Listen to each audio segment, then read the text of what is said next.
Welcome back to the Everyday Edge podcast and the Inspiration Station. I'm your host, Mr. U. Glad to have you back in the box with us today. If you are looking for any of our prior episodes, you're interested in what we've done before, our episodes have gone. Upper right-hand corner of your screen is a QR code. You can grab that to catch all of our episodes up to now. And of course, going into the future, you can find episodes on that QR code. So thanks again for watching and listening to the Inspiration Station and your Everyday Edge podcast.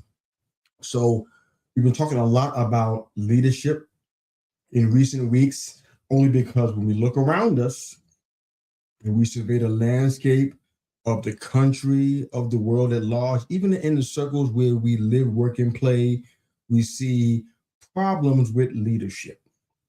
It's kind of hard to ignore that. So I think the tone of this episode is going to be some pastoral, some executive coach, some just coming from the standpoint of a friend. I want to speak to you guys about what it means to walk in our authority, specifically spiritual authority in this case. There are some values that we need to be upholding when we're in this space. And I know that this is elementary to many of you that watch and listen. I'm pretty in tune with our audience, so I hear you guys when you send messages over to me and you drop comments and reviews of the show. I can definitely hear what you guys are saying. And one of the things I know that even though we may understand what we think needs to be done, it's good to have somebody in your corner, like a coach, kind of sharing with you what's going on in the blind spots that perhaps you're not seeing. So even if it's elementary to some of you, please keep your listening ears on. I'm pretty positive you're going to hear something that's going to be a blessing to you and help direct you in times and days and weeks and months and years to come. So one of the values that I think is really, really important is responsibility over hype. A lot of people are, because they come from broken places, I won't get too deep into that in this episode, but people that come from broken places, what you'll find is that when they're offered the opportunity to be in authority over somebody else, they relish it. They salivate at the idea of being in charge, having a schedule, organizing things and organizing people and telling them what to do. It gives them power. It makes them feel as though they're in control, largely because a lot of their life was spent without having any sense of control. So now that they have it, they're like a dog off of the chain. They're loosed and they are really caught up in the hype and the idea of being a leader or being the head person in charge. But there's a responsibility in leadership. The Bible even talks about somebody who is or aspires to be a teacher. You set yourself up for double condemnation if you step outside of that calling, step outside of that responsibility and teach something that could damage people and damage generations. That's the responsibility of leadership. So we got to definitely touch that part. Alignment before activation. There are people who've been put in positions. You name the genre, you name the place. It could be in the business world, in the government sector when I was working there, probably still even after I've left, even in the world of retail and technical support and customer service. You can see this. Even in the world of ministry and faith-based communities, you can see this. You can see it in any area where leadership is required. People are activated before they're aligned. They're put into positions to do certain things that they don't even have the heart of the leader. They don't even have the heart of the organization. They just have skills they brought to the table because they have a degree in such and such, or they took a course, or they read a book on such and such. So now they feel as though they're ready to go. And sometimes, and it's a slight to those that put them in this position, but sometimes they activate before the person is fully aligned with what they say. What they say is important to them as an organization. Here's a case in point that I love this. There was a time when I spent a good bit of my career as an interviewer / recruiter, if you will. And what I noticed, and I think everybody that's ever interviewed or recruited anybody, you know it, you've seen it before. It's not really news to you. People will come into your office and they will say whatever it is they think you want to hear in order for them to get that job position. And honestly, they can be pretty dishonest. They say how much they study the company and how much they know about the company and what the company has done. And they'll recite random things that they grab from the internet. But at the end of the day, they're not really aligned with the vision because their heart is in a different place. They desire and crave something different than what the organization is showing. And it always comes out in the wash at some point in their career. You see, you know what? This person wasn't aligned, but they were already activated. Let's keep moving. Authority exercised through obedience. Then that kind of speaks for itself. If someone's being called to be a king or a leader over a region or area, there is an authority, an inherent authority that they have. And what we have to recognize is that when we see authority, if we're under authority, we need to recognize that and honor that, not try to usurp it, not try to go above it because we don't like the person who's in authority, or we don't like where they come from, or the way they talk, or the way they dress. What we think doesn't matter. If they're in authority, they're in authority. And the question is going to be, should they be in authority? And are they walking in it appropriately? That's a different topic. Not sure we're going to touch that today, but that's just something to think about. And think about the outward impact of leadership. So I believe that authority begins with alignment. I don't want to lose you guys. Let me know if you're hearing something you don't understand. I'm happy to talk about it offline. Drop a comment in the chat, in the comment section of the episode. Let me know what you're thinking, how you're feeling about what you're hearing. Does it make sense? Share a story that may resonate with you on kind of what we're talking about today as a topic. And if you're not too afraid to be transparent, I believe it's going to help somebody else just watching and listening. So please do that. All right. So authority begins with alignment. It's not about your confidence. It's not about your skill set. It's not about how good you are in these spaces. I've seen people, even in the culinary world when I was back in those days, people who had the degrees to run a restaurant. But check out what I said. They had a degree that said they can run a restaurant. But when they got in the restaurant and felt the heat, literally and figuratively, they felt the heat from the kitchen. They felt the heat from the pressure of getting in the weeds and having so many orders and not enough people to do it, and getting behind. Customers are getting anxious and getting upset and jumping on the service because they've been sitting there for 30, 45, 60 minutes and all they have is water and bread. That person, that degree is not going to help you. That degree may have given you some rights or a skill set or a persona that you can walk in that kitchen. But when you're back there, confidence ain't going to help you. You need some understanding. You need wisdom on how to handle the situation because it gets really fiery and intense. All you guys that are watching that have been in food service or still are, you get what I'm talking about. Authority begins with alignment, not confidence, not skill set, but alignment.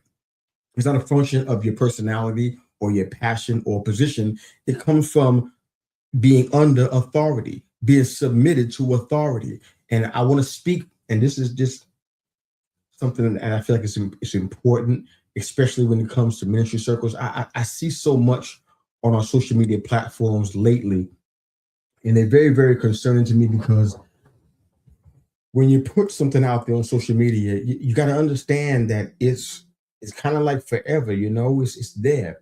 You can't really take it back. It's been seen, it's been felt, it's been touched.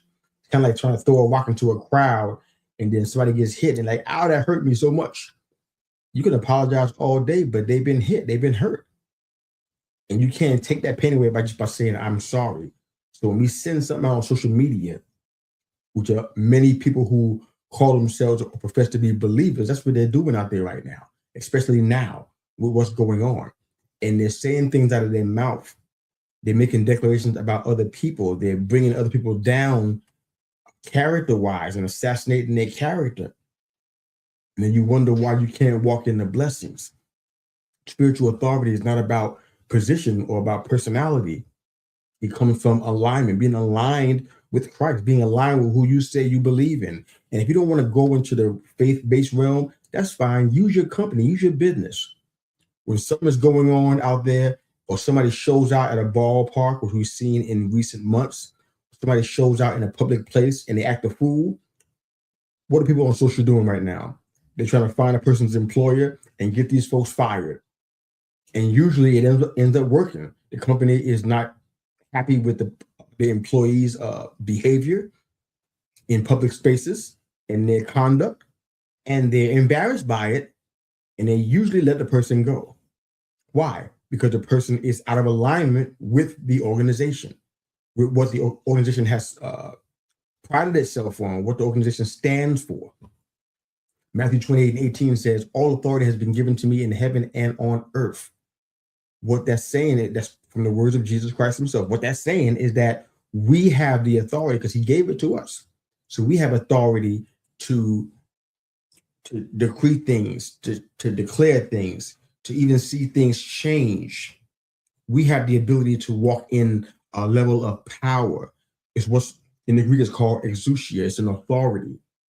It refers to having a lawful jurisdiction. That means we can stand in this capacity and we don't have to be afraid because we know that we're called to stand here. We're called to be here. Just like if the police are called to a certain location, they have the right to be there. They're responding to a call. They have authority to be in that place. If you're standing at a stoplight and the stoplight's not working and a cop is standing in front of you with his hands out saying, stop driving, letting the other cars go through, directing traffic, you can go ahead and run them over if you want to, but the bottom line is that the cop has authority to tell you to stop and telling people to go. Why? Not because of their name or who they're related to, or because of the uniform that they wear. They're walking in authority because they are actually under authority. Are you under authority? Can people tell from your attitude and your conduct that you're under authority? Christ didn't have to claim that he had authority. He just declared it. It was already settled, and he walked in it. He's believing that also for us. And that authority is the foundation of the whole entire Christian mission. That's what it's all about. That he walks in his authority. He walks in the mission that he's called to walk in. And I want to say this because I believe this is really, really important. And I believe John Calvin said this, that authority is never separated from obedience when it comes to God's order. I'm not trying to get deep in religious. I'm trying to make a point here because you need to understand that. Whether you're a part of an organization that has nothing to do with faith-based communities or nothing to do with religious organizations, authority is never separated from obedience. Never. You don't have authority and then have the right to not obey the authority you're under. No can do. Authority is never separate from obedience. Look at where you are and where you lead and where you have a specific authority and a role, where you lead people. People are subject to you. Can you say right now that you're walking in obedience? That's really, really important right now to be thinking about. Are you walking in obedience right now? Where have you substituted your confidence for alignment? So you know what? I'm confident in this, so I don't have to answer to anybody else. I don't have to do what they're doing. I know people, I have seen this literally for 3 decades now. People who are under authority, they are part of an organization that they don't run, they're not in control of it. They may have a role in it of some leadership style or some kind of leadership position, but they don't run the organization. But they arbitrarily decide what they're going to do and what they're not going to do within the organization. They basically make business decisions with somebody else's business, if that makes sense to you. They're out here making executive decisions. Case in point, if you're a sports fan like I am, you're probably watching a whole lot of football right now. I'm not getting a whole lot, but this is normally the standard for this time of year for me. I'm falling a little bit short of the standard, but a lot of reasons for that happening right now. But on the football field, for example, even if you don't know football, this analogy should be really, really simple for you. If you're on defense, when the offense is running a play, your job is to defend the end zone. Make sure that this person doesn't get past you. If you encounter them, you tackle them. You bring them down, make sure that the ball goes no further than you. That's your job as defense. There are times, and we can see it all the time. You can see it on tape. It's not really hard to find. There are times where there's one gentleman, I won't say his name, I want to make it too specific, but there's a running back of a certain team. He's really big. It's about 6'4", 250, 260. 260 pounds. When he's running toward a guy that's 5'9", 195, I've seen times where that defender who's 5'9", 195 decides that he's not going to tackle that person. That man is so big, like a freight train, he's going to run me over. It's going to be embarrassing. So I'm going to give it a half-hearted effort. I'm going to try to tackle him a little bit, but I'm going to hurt myself and embarrass myself out here in these streets. What people call in the sports or football business, what they call that is a business decision. The defender is making a business decision on the field. He works for the team and he knows his job and assignment, but he's decided, you know what? On this particular instance, on this play, I'm going to not do my job. I'm going to not follow coach's instructions. Even if it's going to hurt my team, I can't have it hurt me personally. It can't embarrass me personally. So even though in this case, I'm going to forsake the team and make a business decision and not tackle this 6'4", 265-pound wrecking machine that's coming directly toward me at top speed. I'm not going to tackle him because it could hurt me more than it's going to hurt him. It embarrassed me more than it's going to embarrass him. So I'm not going to tackle him. The defender made a business decision. People do that kind of stuff in industry, in organization, in community all the time. They make a business decision. They have authority in a certain place. They have an understanding what their responsibility is, their obligations are, and they decide day to day what they're going to do. People who come to work late, they got to be there at 9 o'clock. They know they have to punch. They're going to be there at 9 o'clock, and they show up at 9:15 and show their shoulders like, well, I'm here. What does it matter? But all these little time stamps and all this time, all this data, it gets crunched at the end of the week to produce a check. Money comes out of the company's budget to pay you. You're under authority, but you're making a business decision about what you're going to do and not do that's against company standards. You get where I'm going with this? There is a responsibility in authority, and it's always linked to obedience. Always. I don't care what the situation is. It's always linked to obedience because you're always under somebody's authority. You're not autonomous. You're under somebody's authority at some point in time. And the authority, and this is something I believe was reference to, I forgot who the person was, but authority is authenticated by your obedience. If you walk in authority, if you walk in real authority, it's because of your obedience. There's a scripture that, and I don't have the address right in front of me because I didn't prepare to talk about this, but there's a scripture in the Bible about the 7 sons of Sceva. It's funny because the story is often preached with a little bit of tongue in cheek. It's kind of hilarious. But there were these men, 7 sons of Sceva, who fancied themselves as exorcists, if you will. And they thought that they could do what the Apostle Paul was doing throughout the region, where he was praying for people. People were getting healed because of what he was praying and how he was praying with the authority he prayed with. And people were having inner healings done and spiritual maladies cast out of their body. And they said, you know what? That looks really cool. I'm going to try it too. So they encountered a man who was full of what the Bible calls a demonic spirit. And the 7 sons of Sceva, 7 sons against one person. The math ain't mathing. But they tried to do what Paul did. Try to pray this man healthy. Try to pray this man whole, even though he had something inside of him that was not of this world. And the scripture talks about it, how they said, I command you by the same name that Paul used, by the same God that Paul worships and lives for. I'm not under that authority. I don't live for that God. I don't worship that God. I'm not yielded to that God, but Paul is. So I'm going to invoke his name and all that comes with it. The authority, the power, the lifestyle, and try to cast this thing out of this man. Well, the results were disastrous. The men were embarrassed, beaten, torn to shreds, stripped down naked, and had to run through the city embarrassed and ashamed and beaten and bloodied because essentially they tried to use authority they didn't have. I hope that preaches. They tried to use authority they didn't have.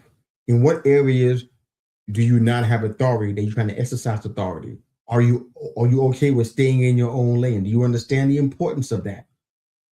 If not from that story, just what we shared about so far in the episode. Because I really believe that there's a link between authority and obedience that we can't shake.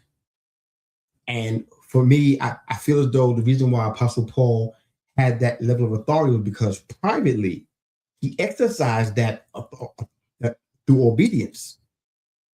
He sat and listened. He prayed. He sought the Lord. He fasted. He cried out to God. He worshiped the Lord. And he was given authority.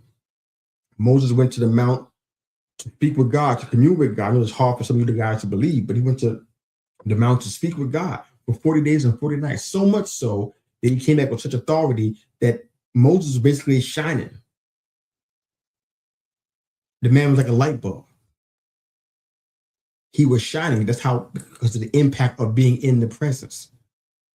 How are you impacted from the presence of God, for yourself?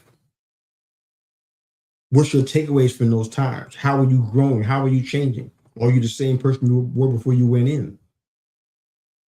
Authority and obedience are linked. If you don't get anything else, please get that part, because just somebody who's watching today, no matter where you are, what genre you're in, what kind of workforce you're in, what you do for a living, whatever that is, you are under somebody's authority somewhere in life.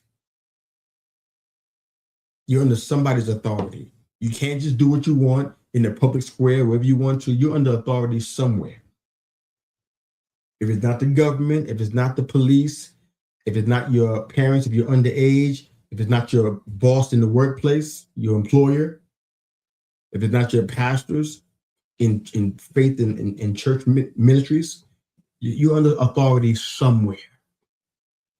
Are you being obedient to that authority? Is it showing publicly because you're living it out privately?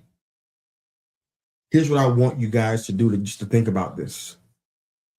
A few simple exercises, and we're going to go ahead and close this show out, because I believe that the message is pretty clear. Authority and obedience are linked.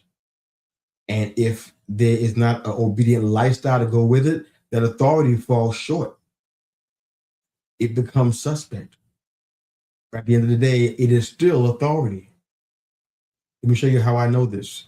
If you look in the book of 1 Samuel, probably anywhere around 15th, 16th chapter, going into chapter 20 and 21 of 1 Samuel, what you're going to see is a man who was called to be a king, known as David. But there was still a king on the throne at that time, named Saul. And Saul wanted to kill David because he was jealous of David eventually succeeding him, and it not going to his son, and the kingdom being lost from their family line forever. So he tried to kill David on multiple occasions. David had opportunity to get the jump on Saul. Short story, the Mr. U version of the story. But he never took advantage of that. Why? Because even though he was called to be the king, he still respected authority. Do you respect the authority that's around you?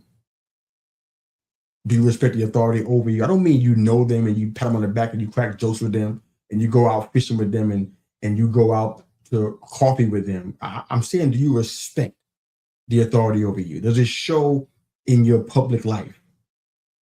Anybody that's walking by at random see that you respect the authority over you? Some people it's an emphatic yes, but some, they might have to think about it. Have I been respecting authority? I respect those folks at least thinking about it, not automatically assuming they are without evaluating everything. So this is what I want you to do. As listeners of this show, hearing this topic today on spiritual authority, I want you to take some time to do a few things. One, I want you to spend a week auditing where you're aligned and where you're not. Look at the decisions that you've made in the past 30 days. Look at the words you spoke out of your mouth. Do you take time to audit these things, or do you just move on to the next day and forget the damage that you might have done yesterday. I think that's irresponsible, and I want to encourage you to not do that going forward. Think about we should think about that kind of stuff in the moment that we're doing it before it happens. It doesn't always happen that way. If we're just being honest about it, we're human. We make mistakes, but take some time. If it takes you a week, or longer, take some time to audit the decisions that you've made over the past 30 to 60 days. Audit the words that you spoke out of your mouth, that you told people. Write some stuff down. Look at what you said. See if you can find alignment with the word of God, alignment with the authority that you're under, the contract you may have signed, or the company that you work for. And think about that. Does it measure up? Your posture as a leader in the areas where you lead. Does it measure up with what you are, the authority that you're under? You might find this an exercise that's not worth your time, but I hope you reconsider that and think about that. Because people want to be authorized before they get aligned. People want to be in charge before they understand what they're in charge of and the responsibilities that come with it. Take some time to look at where you have obeyed and where you haven't. What have you heard that you were supposed to be doing that you just have not done? What was screaming, take care of this, take care of me, and you haven't done it yet? And we're going into 2026. Take some time to be intentional about thinking about this kind of stuff. I think it's more than worth your time to audit your life. Some folks are doing that at the end of the year during a holiday, which is not a true audit because you're not even focused on that. You focus on turkey and Christmas gifts and trees and lights and pumpkin pies and whatnot. It's not a true audit of your life. So you're going to make resolutions and go back into 2026 or the next year and do the same thing because you haven't taken the time to audit where you are and what you've actually done. So in that regard, we got to understand authority, but in order to understand authority, we need to understand what we're aligned with and what we shouldn't be aligned with.